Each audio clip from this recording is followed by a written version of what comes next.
Okay, chapter 2, Fire on the Mountain. We just left off with um, Jack, Ralph, and Simon uh, exploring the island and having their interaction with this piglet, um, and just the implication of what that would mean for Jack and the rest of the boys if he were to have killed it. Right. So we figured out that if we, keep blowing this conch shell, then, um, more and more boys are going to gather. And we're starting to see this separation of kind of like the bigger boys. Remember, Ralph's about like 12 and a half or so. So you figure Jack is like around the same age. You see the separation between them and kind of like the younger kids. And I do want to point out where it says here, on his left, the larger boys who had not known each other before the evacuation. Before him, small children squatted in the grass. And again, we do not get told how and why these boys are where they are. So we see this word evacuation. So they were somewhere and they were evacuated. And then, of course, the plane crashes. Ralph has been selected as chief, so he's kind of like trying to lead here, but at the same time, Jack can't help himself, and so is like butting in all the time, talking about this this experience they had in the forest with this pig, blah blah blah, whatever. And it is interesting that down here, I mean, we have them being excited that there's going to be, we'll have rules, he cried excitedly, lots of rules. And then when anyone breaks them, I mean, and so the implication is that if somebody breaks the rules, there will be punishment, right? So they're excited to kind of like recreate the structure that they're seeing. As we turn the page here, once again, we are seeing Piggy almost always associated with his glasses. Remember, he wears glasses, he's asthmatic, he's kind of a mess, right? But really, really start paying attention to the fact that when Piggy is mentioned, the glasses are mentioned, okay? He's having a hard time integrating into the group. Jack and Ralph are just kind of like taking over everything. And Piggy's like, hey, I was also like here when we discovered the conch shell, like kind of everything like that, right? Opposite page 35 in my book. The older boys first noticed the child when he resisted. There was a group of little boys urging him forward, and he did not want to go. He was a shrimp of a boy, about 6 years old, and on one side of his face was blotted out by a mulberry-colored birthmark. He stood now, warped out of the perpendicular by the fierce light of publicity, and he bored into the coarse grass with one toe. He was muttering and about to cry. So we have this little boy with this big birthmark on his face, mulberry, like dark berry colored, right? And he needs to say something, but he's like afraid to say something. So he says something. He wants to know what you're going to do about the snake thing. The snake thing. Ralph laughed, and the other boys laughed with him. The small boy twisted further into himself. Tell us about the snake thing. Now he says it was a beastie, right? So we have this entity. He says the beastie came in the dark on the next page. So we have this thing that, now suddenly some of the boys are super afraid of. It's not just a nightmare. It's an actual thing that he saw. He says he saw the beastie, the snake thing, and it will come back tonight, but there isn't a beastie. He says in the morning it turned into them creeper things, them vines. He says it will come back tonight, but there isn't a beastie 2 times. There was laughter at all. There was no laughter at all now, and more grave watching. Ralph pushed both hands through the air and looked at the little boy in mixed amusement and exasperation. Again, there isn't a beastie, there isn't a snake, there isn't a snake. So Ralph is being very aggressive in denying that this beast thing, this snake thing, even exists. Ralph was annoyed and for the moment defeated. He felt himself facing something ungraspable. The eyes that looked so intently at him were without humor. But I tell you, there isn't a beast. Okay. And so now is, kind of his first test as leadership as to whether he will believe what, his little tribes peoples will mention. Let's see. So they start talking about being rescued. Again, he mentioned his daddy's ship. His dad is in the Royal Navy. He says the Queen Elizabeth II, has maps and maps and maps and all kinds of things. And so they figure out, of course, that if they want to be rescued, they need to build a fire. They need to build a signal fire. Everybody gets all excited about this. I mean, who doesn't like to play with fire? And Ralph is just like, right, let's go. We're gonna go do this. Piggy's like, you guys hold on. Like kids, he said scornfully, acting like a crowd of kids. And he's talking about Jack and all these boys that are, kind of going to follow him up this mountain in order to start the signal fire. Of course, they're trying to put it like high up on the mountain.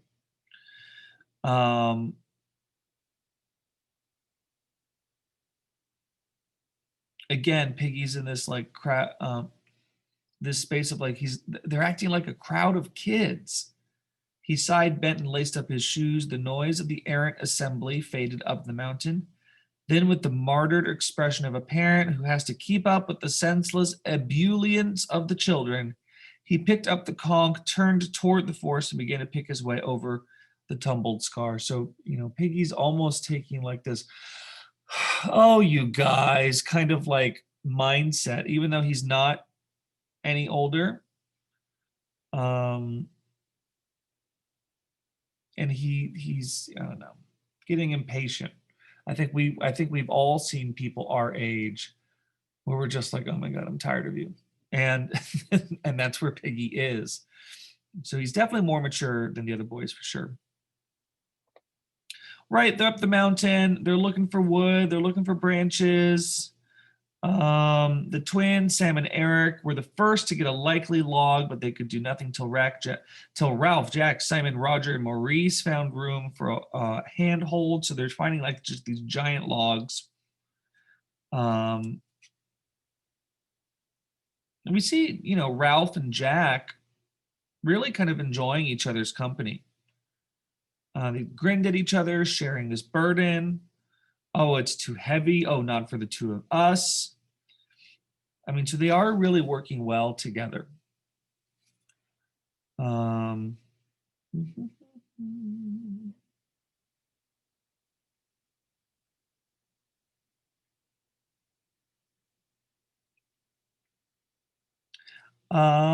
Right. So there's only one problem. They've gathered all of this wood. They have this big pile going on here. Ralph and Jack looked at each other while society passed about them. The shameful knowledge grew in them, and they did not know how to begin confession. So they're realizing something. They're looking at this big pile of wood that they want to light into like this big giant bonfire. And neither one of them is able to admit, I don't know how to start a fire. Like, how do we start a fire? Right. Oh, does anybody have any matches? You rub two sticks together. I mean, just all this, dumb stuff. Jack is the one who is like, oh my God, Piggy's glasses. These giant, like super thick, like lenses. It's kind of like old school. If you hold like a magnifying glass up to the sun, it focuses light and heat and energy. And so they kind of like bully Piggy into taking his using his glasses, right? But he also likes feeling like he's been of need at the same time. Let's see. They're just throwing wood on this fire, just more and more and more. But it's not making any smoke because what they're throwing on there is like super dead wood. And the thing that makes smoke is like the water that's in wood. So they need to find some kind of like green branches. Want to point out that we're starting to see some tension. Jack's like, you guys didn't even do anything. You just sat. Simon's like, well, we were using his spectacles. Piggy's still really trying to like do this whole like whoever's holding the conch shell gets to speak thing, but nobody's listening to him. Maurice is the one to say if you put on green branches, it makes more smoke, et cetera, et cetera. And finally, Ralph just kind of takes the conch shell from Piggy because nobody wants to hear him. Nobody wants to hear him. But they're realizing that like already this isn't working. They came up with this agreement to like, oh, whoever has the conch shell gets to speak, but then like nobody's paying attention. I agree with Ralph. We've got to have rules and obey them. After all, we're not savages. We're English, and the English are best at everything. So we've got to do the right thing. So this is a huge statement. First of all, savages is a pretty racist term to refer to basically all of the people that the British Empire were trying to colonize. I mean, so African people, South Asian people, Caribbean people, right? Emphasis, dark people.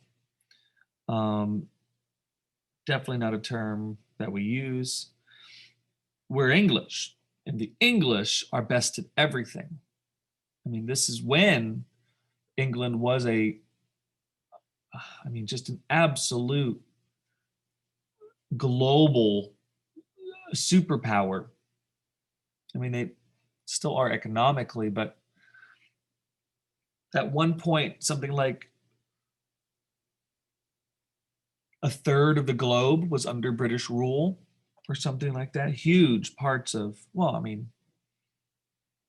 Africa, Canada, Australia, a bunch of Central America and the Caribbean, South Asia, like I mentioned, parts of East Asia.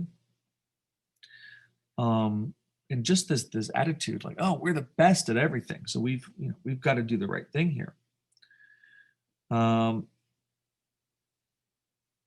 We get into this idea where Jack's like, fine, the hunters will be in charge of the fire.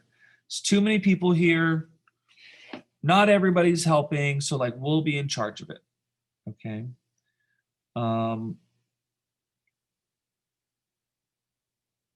They're getting impatient. Roger is like, oh, maybe we'll never be rescued. They're like, oh my God, we just lit it. Calm down.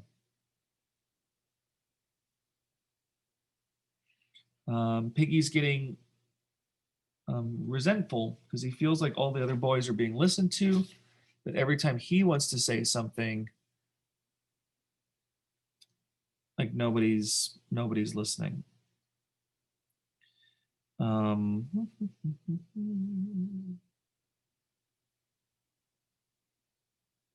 They have already let the fire go out. I'm on page 44, 45. It's like, okay, like you lit your fire, it already went out. Like, how on earth are we going to be rescued? Are we going to have this signal?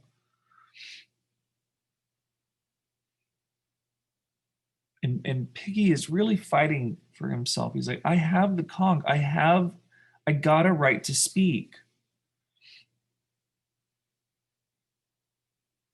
And he's using his brains.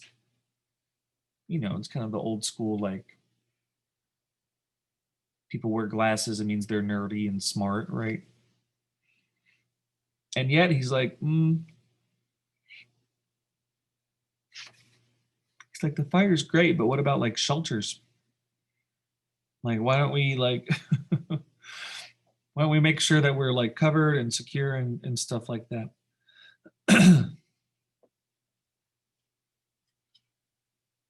And he's very smart.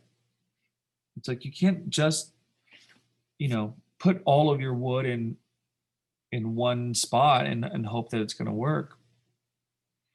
You got to think about having a supply. You got to think about who's going to watch it, who's going to tend it, et cetera, et cetera.